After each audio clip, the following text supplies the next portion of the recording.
Trump wanted Canada's bridge money. Carney just said no. On a Monday night in February 2026, Donald Trump sat down and wrote a Truth Social post that would freeze a $6 billion piece of steel and concrete stretching across the Detroit River. The bridge was almost finished. Trucks were supposed to start rolling across it within months. Instead, the President of the United States announced that he would not allow it to open. Not because it wasn't safe, not because it wasn't ready, but because he wanted money he did not think he was getting from a bridge his own country had not paid a single dollar to build. That bridge is the Gordie Howe International Bridge, a 6-lane, 1.5-mile cable-stayed crossing linking Detroit, Michigan with Windsor, Ontario. It is named after a Canadian-born hockey legend who spent 25 seasons with the Detroit Red Wings, a man who belonged, in a very real sense, to both sides of the river. The bridge was meant to be a symbol of that same shared belonging. Instead, it became the flashpoint for one of the strangest and most public disputes in recent Canada-U.S. relations, one that dragged in tariffs, trade deals with China, threats to annex Canada outright, and a fight over the definition of a single word, net. To understand why Trump wanted this bridge's money, and why Prime Minister Mark Carney eventually told him no, you have to go back to where the project actually began. Work on the Gordie Howe crossing started in 2018 after the deal was approved back in 2014 under a framework known as the Canada-Michigan Crossing Agreement, originally signed in 2012 and later endorsed by Trump himself during his first term. Under that original agreement, Canada agreed to shoulder the entire cost of designing, building, financing, and maintaining the bridge, every cent of it.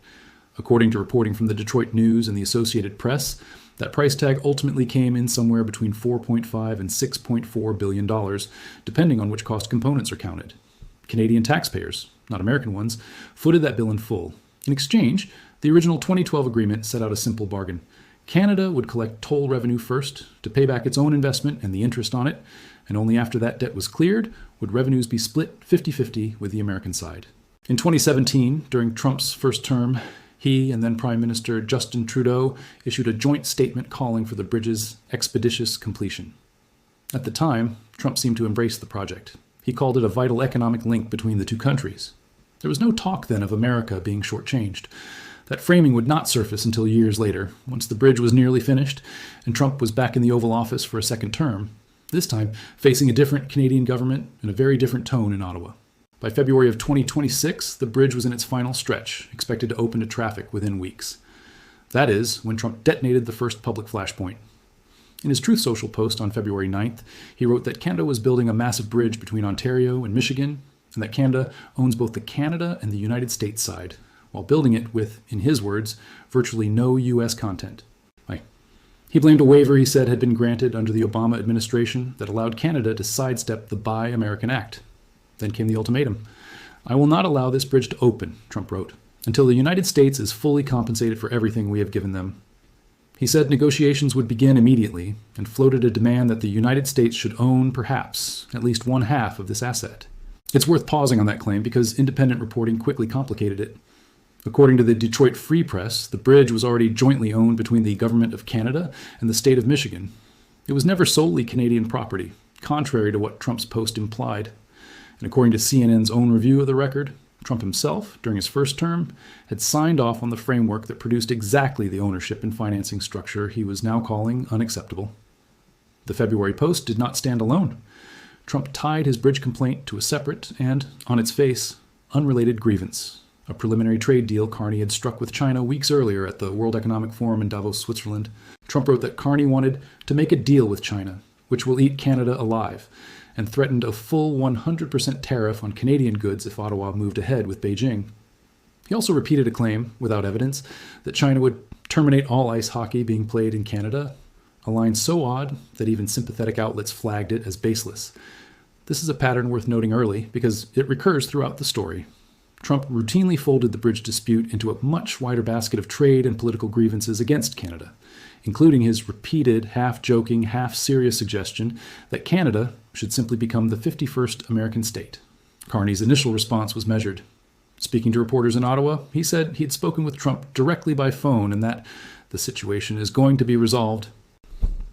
He pushed back specifically on the ownership claim, telling reporters, "I explained that Canada, of course, paid for the construction of the bridge over $4 billion, that the ownership is shared between the state of Michigan and the government of Canada." He also corrected the record on materials, noting there was Canadian steel, Canadian workers, but also U.S. steel U.S. workers involved in the build, directly contradicting Trump's virtually no U.S. content claim. The White House, however, was not backing down. Press Secretary Caroline Leavitt told reporters on the Tuesday following Trump's post that the deal was not acceptable as it stood. The fact that Canada will control what crosses the Gordie Howe Bridge and owns the land on both sides is unacceptable to the president, she said. A White House official, granted anonymity to speak candidly, went further, telling reporters that Trump had the legal right to amend the presidential permit required for any international infrastructure crossing, meaning he could, in theory, use federal permitting authority to actually block the bridge, not just threaten to. That detail mattered, because it turned a social media outburst into something with real regulatory teeth. There was also a business angle simmering underneath the politics. The New York Times reported that billionaire Matt Moran, whose family owns the privately operated Ambassador Bridge, the crossing that has held a near monopoly on truck traffic across the Detroit River since the Great Depression, met with Commerce Secretary Howard Lutnick just hours before Trump's ownership demand went public. Neither the Commerce Department nor the Ambassador Bridge Company commented on the meeting when asked. The Gordie Howe Bridge, once open, was set to directly compete with the Ambassador Bridge for the first time in nearly a century, and that competitive threat gave at least one interested party a reason to want the new crossing delayed or hobbled. This dispute did not resolve quickly. It simmered for months. In May, Carney traveled to the White House for his first Oval Office meeting with Trump since winning Canada's general election in late April, a victory that, according to the BBC, many observers credited in part to Canadian anxiety over Trump's rhetoric about annexation. That meeting produced one of the more quoted exchanges of the entire saga. Trump, pitching what he called a wonderful marriage of Canada joining the United States, was met by Carney's now famous line, "As you know from real estate, there are some places that are never for sale." When Trump replied, "Never say never," Carney simply repeated, "Never." It was polite, even warm in tone according to Axios's reporting from inside the room, but it was also unambiguous. Canada, Carney was saying, is not for sale, and neither by extension, whereas was its bridge. By June, the standoff over the bridge escalated again. According to multiple outlets, including The Hill, Trump moved from threats to an actual blockage, halting the planned opening and insisting the U.S. government should own half the new crossing and receive at least half of the toll revenue. Even though, as the Hub later documented in its fact check of the episode, Canadian taxpayers had financed the entire construction cost, and the original 2012 agreement only promised the U.S. side a 50-50 split of revenue after Canada's own debt was repaid. Carney told a reporter at the time, "Look, it's positive news, obviously. The bridge will be open at the end of the week," framing renewed movement toward opening as a sign of cooperation returning. That optimism, it turned out, was premature by weeks, not days. Behind the scenes, negotiations continued through the U.S. Trade Representative's office. Jameson Greer, Trump's trade representative and the administration's point person on the broader Canada-U.S. Mexico trade agreement, told Fox Business that there would be a negotiation specific to the bridge, and suggested plainly that Washington wanted a cut of whatever toll revenue Canada collected. Greer's stated rationale was blunt. The United States, he said, is the main economy, vastly larger than Canada's, and deserved to be compensated for allowing Canadian goods to move into American territory across the crossing. That framing, treating a bridge Canada, built and paid for as a kind of toll booth Canada owed America rent on, became the through line of the U.S., negotiating position for the rest of the year. By July, a deal had finally taken shape, and this is where the story gets genuinely complicated, and where Carney's own credibility on the file came under real documented pressure. On July 13th, Carney told CTV Calgary during an interview at the Calgary Stampede that Canada and the U.S. had struck an agreement to split the bridge's net profits for 15 years. But he was careful, almost professorial, about the word he used. "The word net does a lot of work in this," Carney said. "We are sharing after Canada is paid back. So we get the revenues, then the servicing of the costs of the bridge and paying the debt of the bridge. And then what's left over, there's a split of that for 15 years. He predicted that split would amount to very little in practice, telling CTV there's not going to be a lot of net to split, because early years of any new bridge are typically spent building up traffic volume rather than generating meaningful profit. But when the actual text of the agreement in principle was released publicly the following week, first reported in detail by Radio Canada and CBC News, it did not say what Carney had described. The document stated that for the first 15 years, Canada would split half of the bridge's net revenue with an economic development fund established and solely controlled by the U.S. government. And it defined net revenue as all revenue collected with respect to the bridge, minus only operating costs. Crucially, the released text made no mention whatsoever of Canada's construction debt being repaid first. It did not define what counted as an operating cost. And Section 4 of the document explicitly stated that nothing in the new agreement in principle should be interpreted as amending or superseding the original 2012 Canada-Michigan Crossing Agreement, language that, if anything, deepened the confusion about which terms actually governed the deal. That contradiction did not go unnoticed in Ottawa. Conservative leader Pierre Poilievre seized on the gap between what Carney had told Canadians at the Stampede and what the released legal text actually said, posting on social media, "How do we trust anything else you say about dealing with the U.S.?"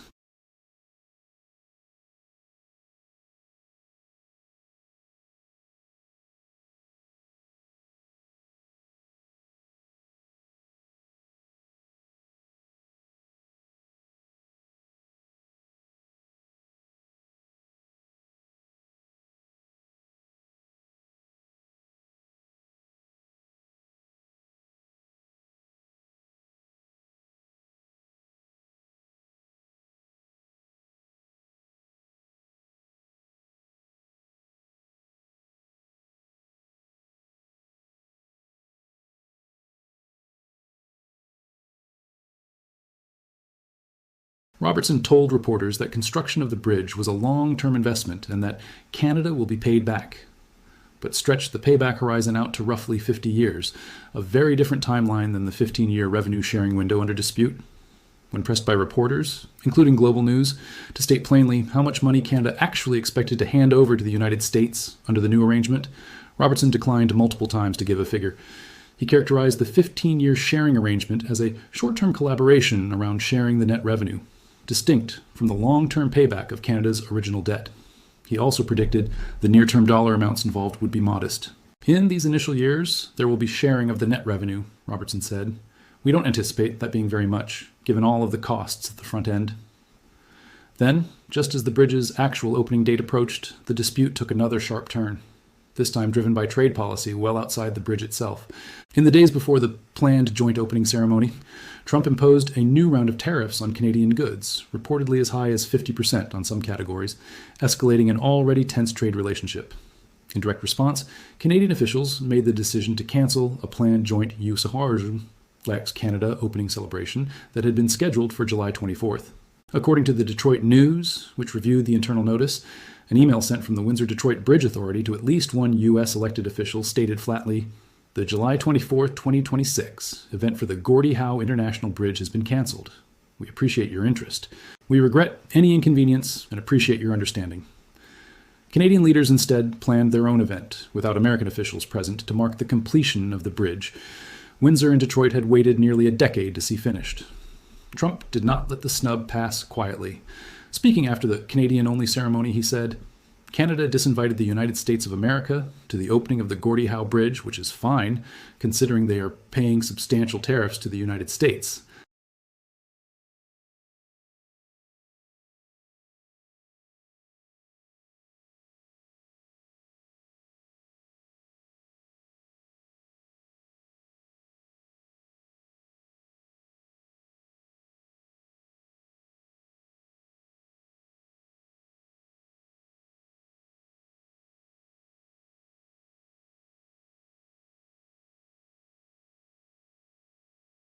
Canada's official position, delivered through Robertson, was that nothing had actually changed from Ottawa's perspective.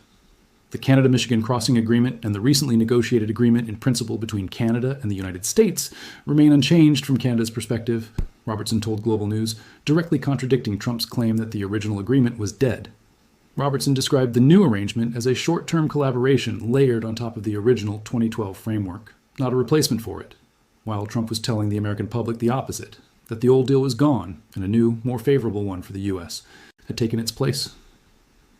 Carney himself had said days earlier that the new agreement operated in parallel with the original 2012 agreement, a phrase vague enough to be technically consistent with either interpretation and precise enough to satisfy almost no one asking direct questions about it. It's also worth walking through the mechanics of the presidential permit issue the White House raised in February, because it explains why this dispute carried more legal weight than a typical social media outburst. Any international bridge or tunnel crossing the U.S. border requires a presidential permit under long-standing executive authority. a process that dates back decades and has historically been treated as a formality once a project clears environmental review and state-level approvals. A White House official told reporters, on condition of anonymity, that Trump had the legal standing to amend that permit unilaterally, meaning the dispute was never purely rhetorical. Had negotiations broken down completely, the administration had at least a plausible legal mechanism to genuinely delay or complicate the bridge's opening on the American side, regardless of how finished construction was on the Canadian side of the Detroit River. That is part of why Carney's government treated the February threat as serious enough to warrant a direct phone call within 24 hours, rather than dismissing it as bluster. The Department of Homeland Security had already begun treating the bridge as operationally real months before the dispute became public. On January 30th, 2026, DHS published a rule formally designating the Gordie Howe crossing as an official U.S. port of entry, a bureaucratic but necessary step for customs and border processing to actually function once traffic began flowing. That designation happened just 10 days before Trump's Truth Social post threatening to block the same crossing from opening, timing that added to the sense, widely noted by Canadian commentators, that the ownership complaint was less about genuine confusion over the bridge's structure and more about using a nearly finished, highly visible project as fresh leverage in the broader tariff and trade fight already underway. The bridge finally opened to commercial and passenger traffic on Monday, July 27, 2026, connecting Windsor, Ontario, and Detroit, Michigan, for the first time since construction began back in 2018. The Washington Post described it as the largest cross-border infrastructure project to link the two countries in decades. A genuinely massive undertaking, with a 6-lane span able to handle roughly 400 commercial crossings per hour once fully ramped up, serving a Windsor-Detroit trade corridor that handles more than 4 million truck crossings and close to $70 billion in two-way trade annually, according to figures cited by the Hub. But the opening itself was muted. There was no joint ribbon-cutting, no handshake photo between Trump and Carney at the span connecting their two countries. Just, as the Washington Post put it, a bridge celebrated among Canadians alone, its completion overshadowed by the very dispute over its finances that had delayed it in the first place. Even after the opening, the financial questions did not go away. If anything, they sharpened.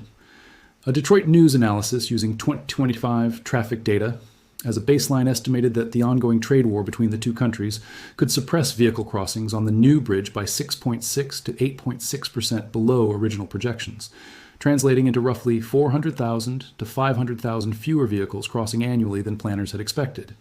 A direct consequence of the tariff fight bleeding into the very infrastructure meant to ease cross-border trade in the first place.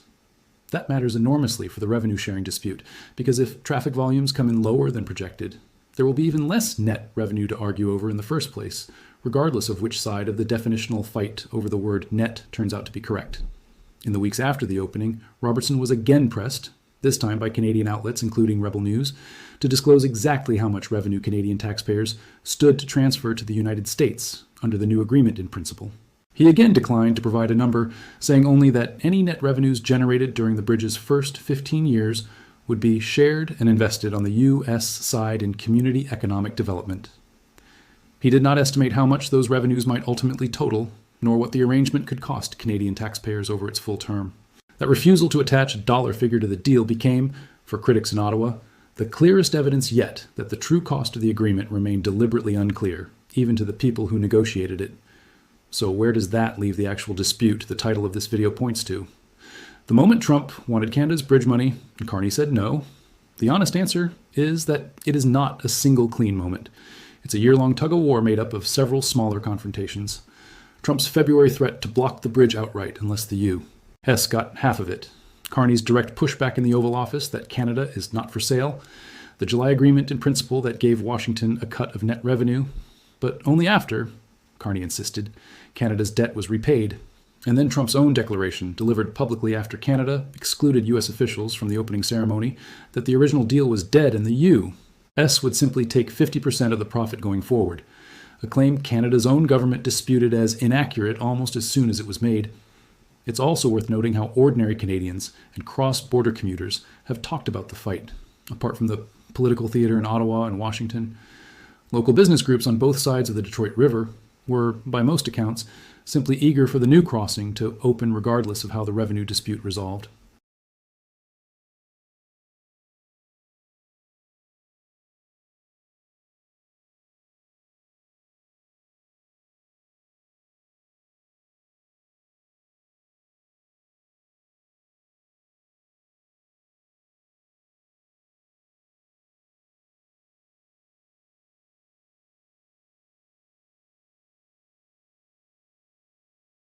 For the freight companies, auto parts makers, and cross-border commuters who actually use this corridor every day, the argument over net revenue definitions mattered far less than simply getting a second, less congested route across the river after decades of relying almost entirely on one aging, privately owned bridge. What can be stated as verified fact, drawing on CBC, Radio Canada, the Detroit News, the Associated Press, CNN, the BBC, Al Jazeera, Fox News, Time, Bloomberg, the Washington Post, and the Hub's own documented fact check. Canada paid the entire construction cost of the Gordie Howe International Bridge. Ownership has always been jointly structured between the Canadian federal government and the state of Michigan, not solely Canadian, contrary to Trump's original February claim. Trump did threaten, in writing, to block the bridge's opening unless the U.S. received compensation and roughly half ownership. Carney did tell him directly on a phone call and later in person that the ownership and financing structure was already shared, and that construction materials and labor came from both countries. An agreement in principle was signed in July 2026, establishing a 15-year revenue-sharing arrangement between Canada and a U.S.-controlled economic development fund. And the bridge did open on July 27, 2026, without a joint ceremony, amid an active tariff dispute between the two governments. What remains genuinely contested, and should be treated as unresolved rather than settled fact, is this: whether Canada's construction debt must be fully repaid before any revenue sharing begins, as Carney originally claimed, or whether sharing begins immediately as the released legal text of the agreement in principle appears to state. How much money will actually change hands under the deal, since Minister Robertson has repeatedly declined to provide a figure, and whether Trump's public claim that the original deal no longer stands reflects the actual legal status of the 2012 Canada-Michigan Crossing Agreement, which Canadian officials insist remains fully in force. Those are not settled questions. They are live disputes between named officials on both sides of the border, and anyone telling you they know the exact final dollar figure Canada will pay the United States over the next 15 years is going beyond what has actually been confirmed on the record. It also helps to understand exactly what the Ambassador Bridge has meant historically for this corridor, because it explains why the ownership question over the Gordie Howe crossing carried so much weight for private interests, not just governments. The Ambassador Bridge opened in 1929 and has functioned for nearly a century as the single busiest commercial land border crossing in North America, handling a huge share of all truck traffic between Ontario and Michigan. It has been privately owned by the Moran family for decades, and that family has a long, well-documented history of lobbying against public alternatives that might dilute its toll revenue. The Gordie Howe Bridge, publicly owned and jointly controlled by Canada and Michigan, was designed specifically to break that near monopoly, add capacity, and reduce congestion at a corridor that, according to University of Windsor research cited by Al Jazeera, handles a disproportionate share of all Canada-U.S. trade by value. So when reporting surfaced that a member of the Moran family met with Commerce Secretary Howard Lutnick just hours before Trump's ownership demand went public in February, it wasn't simply an interesting coincidence. It pointed to a private commercial interest that stood to benefit directly from any delay, dispute, or ownership shakeup involving its brand new publicly owned competitor. It's also worth understanding the broader trade backdrop Trump kept folding into the bridge dispute, because the two were never actually separate fights. Since returning to office in January 2025, Trump imposed general tariffs of 25% on both Canada and Mexico, along with sector-specific duties on automobiles, some of which were later suspended pending negotiation, according to BBC reporting. He also imposed tariffs on Canadian steel and aluminum, citing what he described as Canada's insufficient effort to stop fentanyl trafficking across the northern border, a justification Canadian officials have repeatedly disputed given how small a share of U.S. fentanyl seizures actually originate from the Canadian border compared with the southern one. By October 2025, Trump and Carney held a bilateral meeting at the White House that CBC described as producing no actual relief on steel tariffs, even as Trump told reporters, "Canada will love us again." That meeting came and went with warm rhetoric and no concrete deal, a pattern that would repeat itself throughout the bridge negotiations that followed in the months after. Layered on top of the tariff fights was the pending renegotiation of the broader Canada-U.S. and Mexico agreement, the Continental Trade Pact, that replaced NAFTA during Trump's first term. This bridge fight did not happen in isolation. It unfolded alongside Trump's tariffs on Canadian steel, aluminum, and general goods, alongside his repeated half-serious musings about Canada becoming the 51st state, alongside a Canada-China preliminary trade agreement that Trump treated as a personal provocation, and alongside Carney's own warning, delivered at Davos, that the American-led global order was enduring what he called a rupture, a comment widely read as a signal that Ottawa was quietly preparing to diversify its alliances beyond Washington even as it kept negotiating with Washington in public. Pew Research polling, cited by CBC around this period, found that more Canadians actually held a favorable opinion of China than of the United States. A striking data point for two countries that have called themselves each other's closest ally and largest trading partner for generations. Whichever side of this you find more persuasive. An American administration arguing it deserves compensation for opening its market to a bridge built entirely with someone else's money, or a Canadian government arguing that a deal is a deal, that debts get paid first, and that sovereignty over infrastructure your own taxpayers built for a decade isn't up for renegotiation after the fact. The underlying tension here is bigger than one bridge. It's a test case for how the U.S. and Canada, two economies that move nearly $70 billion in trade across this single corridor every year, are going to handle disagreements when the president treats every joint project as a negotiation up for revision. And the prime minister has to decide in public, in real time, how much ground to give. To be clear about sourcing before we close, the reporting compiled here draws on the Detroit News, the Associated Press, CNN, CBC News and Radio Canada, the BBC, Al Jazeera, Fox News, Time Magazine, Bloomberg, the Washington Post, Global News, and the Hub's independent fact-check of Prime Minister Carney's public statements against the actual released text of the agreement. Quotes attributed to Trump, Carney, Robertson, Levitt, Greer, and Poilievre come directly from their own public statements, social media posts, or on-the-record interviews as reported by those named outlets. Where Canadian officials in the released legal text appear to disagree with each other, particularly on when revenue sharing begins relative to debt repayment, that disagreement has been flagged rather than resolved, because it has not, as of this reporting, been resolved by either government either. So here's the real question worth sitting with. When a $70 billion trade corridor runs through a bridge that one country built and the other country wants a cut of after the fact, who actually gets to define what counts as fair? The country that paid, or the country that controls access to its own market? Windsor and Detroit are stuck with each other permanently, joined now by 6 lanes of steel and cable, regardless of what Washington and Ottawa decide about the money underneath it. Let us know what you think down in the comments. Was Carney right to hold the line on Canada's debt being repaid first? Or was the 15-year revenue split with Washington always the realistic price of getting this bridge open at all? That's where we'll leave it for today. With the bridge finally open, a 15-year clock now running on a revenue split neither government will fully define in public, and two leaders who still don't agree on what they actually signed. Thanks for watching, and we'll see you in the next one.